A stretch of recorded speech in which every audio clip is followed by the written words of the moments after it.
আমরা বাঙালিরা যে কোনো রান্নাকেই নিজেদের মতন করে কিন্তু একটু চেঞ্জ করে নিই।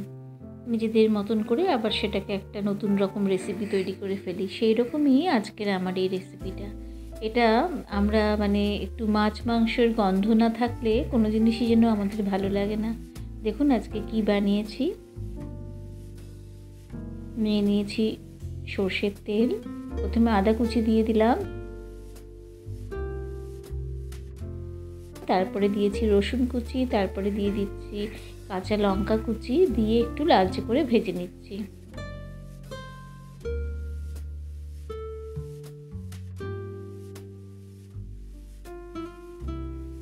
এবার দিয়ে দেবো একটা পেঁয়াজ কুচো করে রেখেছিলাম, সেটা দিয়ে দিলাম। দিয়ে একটু ভালো করে লালচে করে ভেজে নিতে হবে। নমস্কার বন্ধুরা, ল্যাডেলো স্পুনে সবাইকে স্বাগত জানাচ্ছি। এবার দিয়ে দিয়েছি চিকেনের কিমা, দিয়ে একটু নুন দিয়ে ভালো করে ভেজে নিচ্ছি। একটু হাই ফ্লেমেই ভাজছি, এটা ঢাকা দিয়ে হাই ফ্লেমে একটু ভেজে নিয়েছি যাতে চিকেনটা খুব সহজে সেদ্ধ হয়ে যায়। দিয়ে দিলাম ধনে গুঁড়ো, ভাজা জিরে গুঁড়ো, কাশ্মীরি রেড চিলি পাউডার,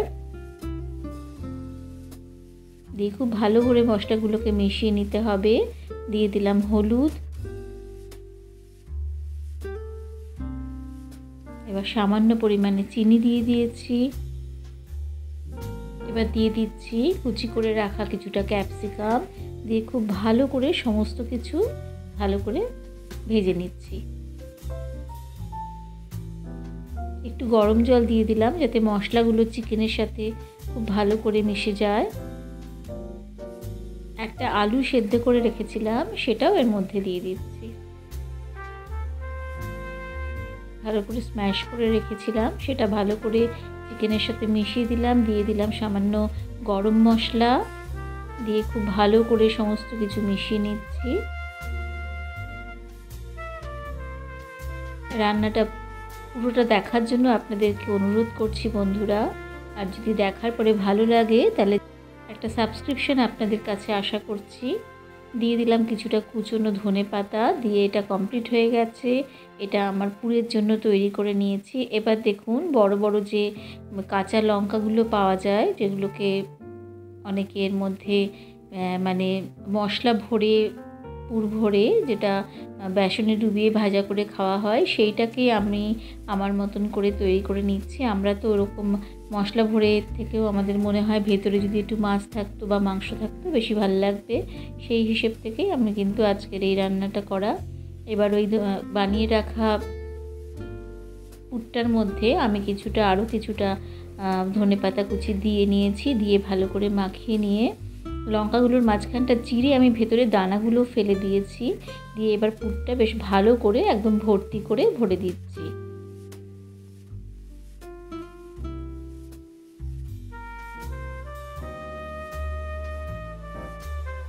রান্নাটা যদি ভালো লেগে থাকে বন্ধুরা এই আইডিয়াটা, তাহলে আপনাদের কাছে একটা লাইক ও শেয়ারও আশা করছি, এবং কমেন্টস করলে তো আমরা আরও খুশি হই।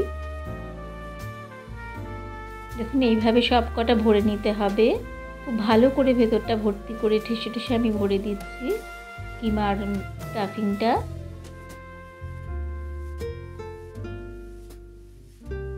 যে কোনো দিন বিকেলবেলা সন্ধেবেলা চায়ের সাথে কিন্তু দারুণ জমে যায় এইরকম একটা স্ন্যাক্স থাকলে। দেখুন সব কটা ভরা হয়ে গেছে। এরপর তৈরি করে নেব ব্যাটারটা। আমি 5-6 চামচ বেসন নিয়ে নিয়েছি, তার মধ্যে দিয়ে দিলাম 1 চামচ চালের গুঁড়ো, 1 চামচ ময়দা, রেড চিলি পাউডার যাতে একটু ঝাল ঝাল হয় ব্যাটারটা, দিয়ে দিলাম রক সল্ট, আর খুব সামান্য একদম 1 চিমটে মতন খাবার সোডা, দিয়ে দিচ্ছি হলুদ। দিয়ে খুব ভালো করে জিনিসগুলোকে প্রথমে আমি মিশিয়ে নিচ্ছি। নিয়ে এবার অল্প অল্প করে জল দিয়ে দিয়ে ব্যাটারটা একটু ঘন একটা ব্যাটার আমি তৈরি করে নেব। এই ব্যাটারটা কিন্তু পাতলা হলে লঙ্কাটার গায়ে সেই ব্যাটারটা ধরবে না এবং সেটা তেলের মধ্যে ছড়িয়ে যাবে। ওই জন্য একটু ঘন থিকনেস যেন থাকে সেইটা দেখে ব্যাটারটা তৈরি করে নিয়েছি। সেই রকম ব্যাটার তৈরি করে নিতে হবে। এবার নিয়ে নিচ্ছি সাদা তেল। তেলটা গরম হয়েছে কিনা চেক করে নিয়ে লঙ্কাগুলো এক একটা ওই ব্যাটারের মধ্যে ডুবিয়ে আমি এক এক করে ভেজে নেব। একটু লো ফ্লেমে এটাকে ভাজতে হবে।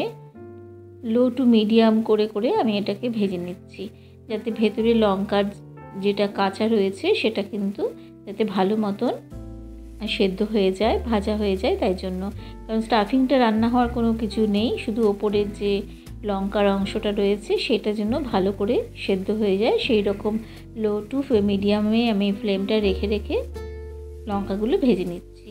এবার দেখুন কীরকম লাল করে ভাজা হয়ে গেছে। এবার তুলে সার্ভ করে আপনাদের দেখাচ্ছি যে কত সুন্দর হয়েছে ভাজাটা। এবং ভেতরে যেহেতু চিকেন কিমার স্টাফিং আছে, খেতেও কিন্তু অদ্ভুত ভালো হয় খেতে। বন্ধুরা অবশ্যই একবার ট্রাই করে দেখতে পারেন বিকেলবেলার চায়ের সাথে। আমার মনে হয় সবার খুব ভালো লাগবে, বিশেষ করে বাড়ির বাচ্চারাও খুব পছন্দ করবে এই স্ন্যাক্সটা। অনেক ধন্যবাদ বন্ধুরা, যারা আমাদের সঙ্গে আছেন, ভিডিও দেখছেন, আমাদের ভিডিও শেয়ার করছেন, তাদের সবাইকে অনেক অনেক ধন্যবাদ জানাচ্ছি। আশা করি দেখা হচ্ছে পরবর্তী কোনো নতুন রান্নাতে।